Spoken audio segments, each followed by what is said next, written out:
Good morning. Morning, guys. We're walking now to go and meet our friend Gabriel. The plan for today is to go and see the Maras salt mines and Moray archaeological site. We don't want to use a tour guide because we're trying to do this as cheap as possible and as venturous as possible. So we're going to go pick up our friend Gabriel, and from there we're going to figure out how to get to this place. We know where it is on Google Maps, but we don't quite know how we're going to get there yet.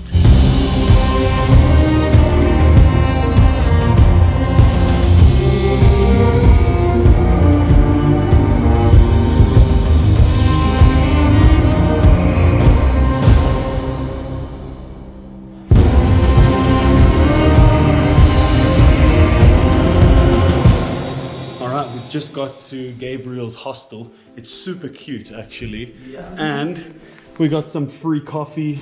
Monya got some tea. Gabriel's already hopped up on coffee. I'm good. He's all good. So a little jittery. Now that I'm here, I found this little like brochure to see where it is. That is what we're going to today. That and that. So we've arranged the taxi already. The taxi is 150 soles. So the fact that there's three of us, it breaks it down to 50 soles each. I've already just done a quick Google search. If we went with a tour guide, this would be $25 US each for the day. So we're going to calculate each little cost along the way and see if we're making a rookie error or if we're breaking the game.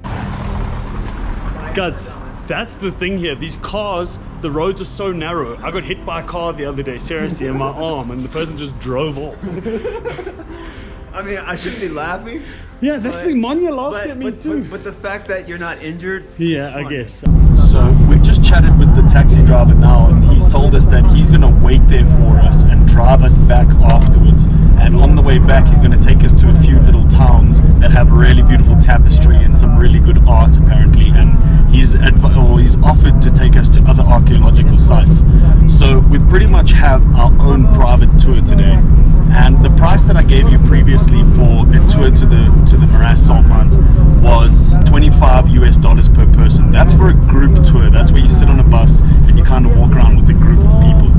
We are pretty much getting our own private tour tailor-made for us. And I googled what the price is for a private tour to the exact same place that we're going to, and it's $95 US per person. So far, this cab ride is costing us $15 US per person, and apparently the entrance at the site is another $19 per person, but we're not sure about that price. If that is real, our total expenditure comes to $34 for a private tour for the entire day and tailor-made to whatever we want.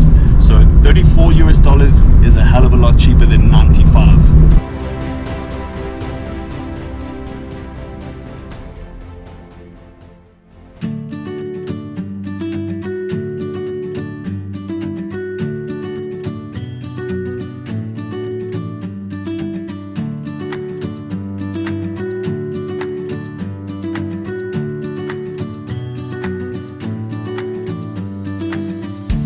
Luckiest thing ever, it's free for us to enter because of the COVID. It would have been 170 soles to get in. So far today, this trip is costing us $15 US for an entire day private tour. Gabriel actually studied photography, so we're giving him the camera for the day and we're gonna see what he captures. Make sure you follow us on Instagram so that you can see what this ends up looking like.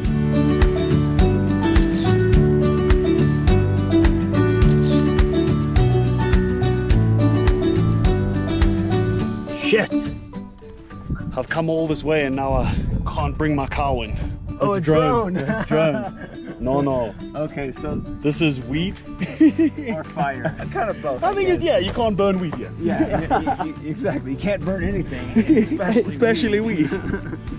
The most crazy thing that I just learned about this is that what this actually is like an agricultural laboratory. So if you can see, there's multiple different layers, and each layer is a separate microclimate. So what they would do is, back in the Inca times, is they would plant different seeds at each different layer, and they would see how each plant grew at the different microclimate, and then they would use this information to grow crops across the Andes and at these different altitudes. That blew my mind.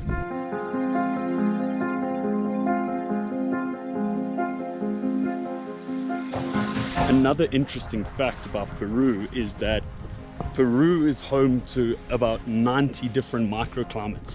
So it kind of makes sense when you hear things like they have 4,000 different native potatoes. When you're dealing with so many different microclimates, it allows you to grow so many different types of crop, and each of these 4,000 potatoes requires its own specific climate and its own specific conditions. So I guess you can understand why they sort of created a laboratory like this.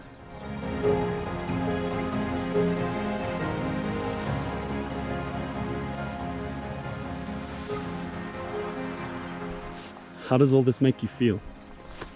Like, I want to grow my own plants here and figure out by myself which microclimate works the best. I swear to God, it's so interesting. Just a meter difference in height, and it blows my mind that it's a difference to grow your plants and seeds or whatever they were planting here. Like, and how did they know? Group tour, private tour. I mean, I think it's awesome, and honestly, I wish communities would still do this similar type of like discovery. It's just like understanding how to work with nature, how to produce medicine, food for your community. I think it's so fitting that we're here with you, Yeah. Mr. Food. This guy knows everything about plants and herbs and how to heal yourself with food. En México, ellos hacen mezcal con eso. Okay, that's right. Yeah, so in Mexico, they cut the center of this, and this is hard. I mean, feel these leaves. They got this sharp like little spines. Wow, this is thick like lead. This Oh, is wow. a strong desert This doesn't plant. even bend. And I mean, talk about sturdiness. Yeah. Like, this is like epitome of plant strength in dry climates. And like in the center, they call it the corazon. They cut it. Corazon. They cut it with like a saw. Actually, I've never seen them cut it, but like, and then they scoop it, and there's this absolutely insanely delicious, one of the most deliciously sweet beverages I've ever tried in my life. Oh wow. I don't know if you've ever tried like coconut water, like fresh Yes. from the coconut. Yeah. You know how like immediately hydrating that is? Yes. Same with this. They call it agua miel, but in Mexico. All right, now we're gonna head to the salt mines, where hopefully we can fly the drone.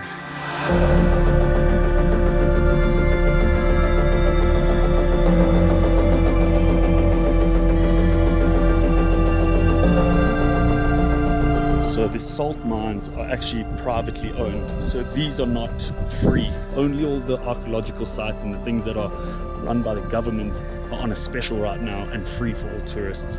So we're adding this to the list, the 10 soles. That's a pretty good day if you ask me.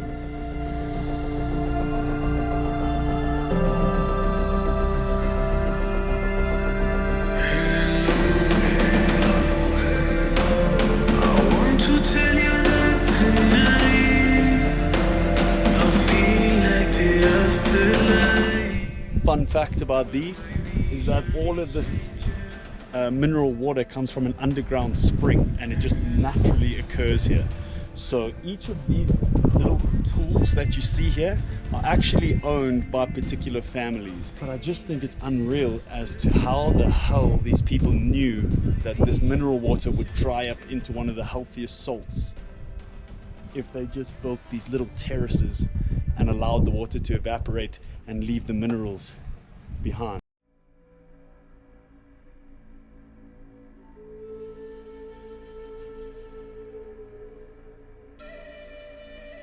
So you can see the difference in the color, like some are a little bit browner. These brown ones are more full of water, and the lighter ones are closer to all the water evaporating and just leaving the salt behind. Apparently if you come here in the middle of the year, around June, this is all just white. So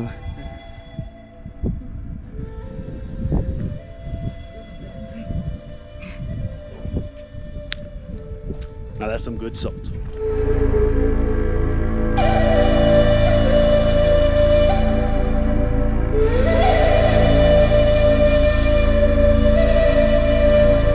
Starting to rain now, but we've just come past these really cute little textile stores, and these ladies hand knit absolutely everything in here. This is insane. The colors are amazing.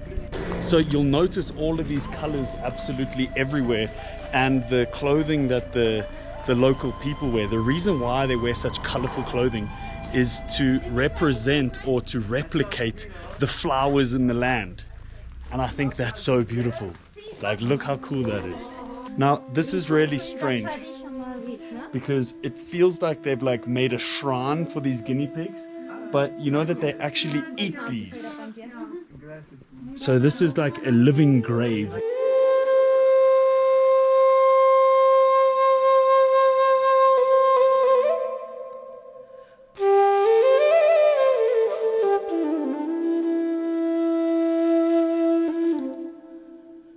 We've just been walked through the entire process as to how they create something like this with such rich, vibrant colors. It starts here with these really dull colors. Then they clean it by using a root, which is a natural shampoo, and then brings it to super clean. And once it's dried and cleaned, they then use all of these natural minerals and natural ingredients to create these vibrant popping colors. The red color, often the small beetles live into the cactus. For example, this is the beetles. The most important into the cactus, no? Son insectos, Sí. beetles. Sorry, beetles. Wow. Beetles, no? Ellos comen el Yeah, cactus. se alimentan, And then they okay? eat the blood. Sacrifice for your basic.